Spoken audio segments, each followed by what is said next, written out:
اللہ تبارک و تعالیٰ نے اے مسلمانوں ساری مخلوقات کو پیدا کیا اور اپنی عبادت کرنے کا حکم کیا، پھر اپنے رسولوں کو بھیجا۔ یہ اللہ کی رحمت تھی کہ اس نے رسولوں کو بھیجا۔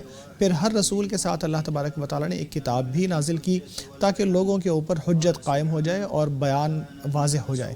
اللہ کا فرمان ہے لوگ ایک ہی طرح کے تھے، پھر اللہ تعالیٰ نے نبیوں کو بشارت دینے والا اور خبردار کرنے والا بنا کر بھیجا اور ان کے ساتھ کتاب نازل کی حق کے ساتھ۔ اللہ تبارک و تعالیٰ نے قرآن کریم کو ساری کتابوں میں سے افضل بنایا ہے۔ اس کے اندر ساری کتابوں کی بہترین چیزیں شامل ہیں اور اس کے اندر ایسے کمالات موجود ہیں جو دوسری کتابوں میں نہیں تھے۔ یہ شاہد بھی ہے، امین بھی ہے اور حاکم بھی ہے ان سب کتابوں کے اوپر۔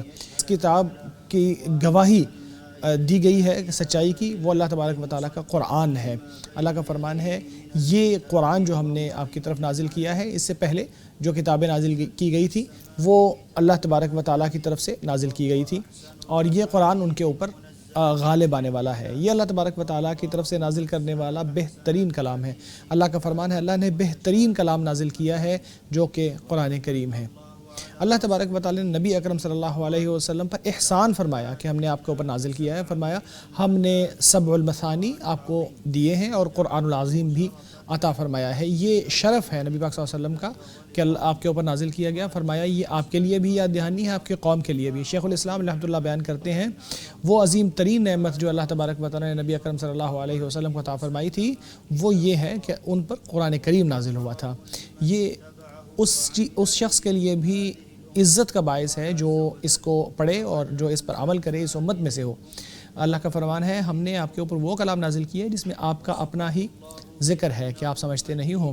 اللہ نے اس کا وصف بیان کرتے ہوئے بتایا یہ مجید ہے، عزیز ہے، کریم ہے اور لوگوں کو چیلنج کیا کہ اس جیسا کلام لے کے آئیں یا اس کی 10 صورتیں لے کے آئیں یا اس جیسی ایک صورت لے کے آئیں۔ اس کی فصاحت، اس کی بلاغت، اس کا انداز ایسا شاندار ہے اور ایسا تعجب خیز ہے کہ جس جیسا فصیح سے فصیح انسان کوئی کلام نہیں لا سکتا۔ یہ شعر بھی نہیں ہے اور یہ رجز بھی نہیں ہے، یہ خطابت بھی نہیں ہے، یہ رسائل بھی نہیں ہے، نہ اس کا منظوم لوگوں کے کسی منظوم سے ملتا ہے چاہے وہ عربی ہو یا عجمی ہو۔ اس کی آیات میں سلاست بھی ہے اور اس کے اندر عذوبت بھی موجود ہے۔ اس کو جو عرب کے فصیح لوگ تھے اور جو شاندار بیان اور زبان رکھنے والے لوگ تھے انہوں نے بھی سنا اور اعتراف کیا کہ یہ بہت شاندار ہے۔ ولید بن المغیرہ نے بھی جو کہ عرب میں بہت فصیح تھا اور اس نے بھی کہا کہ اللہ کی قسم عربی کو مجھ سے بہتر جاننے والا کوئی نہیں اور عربی کے اشعار، عربی کا جو نثر ہے یا جو عربی کی چیزیں ہیں، عربی کا ادب ہے، اس کو مجھ سے بہتر جاننے والا کوئی نہیں، لیکن میں جانتا ہوں کہ اس جیسا کلام اور کوئی نہیں ہے۔ اللہ نے اس کو پڑھنا آسان بنایا ہے، اس کی تلاوت کو آسان بنایا ہے۔ اللہ کا فرمان ہے اس قرآن کو ہم نے ذکر کے لیے آسان بنایا ہے۔ ابن عباس رحمۃ اللہ بیان کرتے ہیں اگر اللہ نے اس کو انسانوں کی زبان پر ادا کرنا آسان نہ کر دیا ہوتا کوئی انسان اللہ تبارک و تعالیٰ کے کلام کو اپنی زبان پر لا ہی نہ سکتا۔ اس کے معانی میں جو اعجاز ہے وہ اس کے الفاظ کے معانی سے بھی زیادہ ہے، الفاظ سے بھی زیادہ ہے۔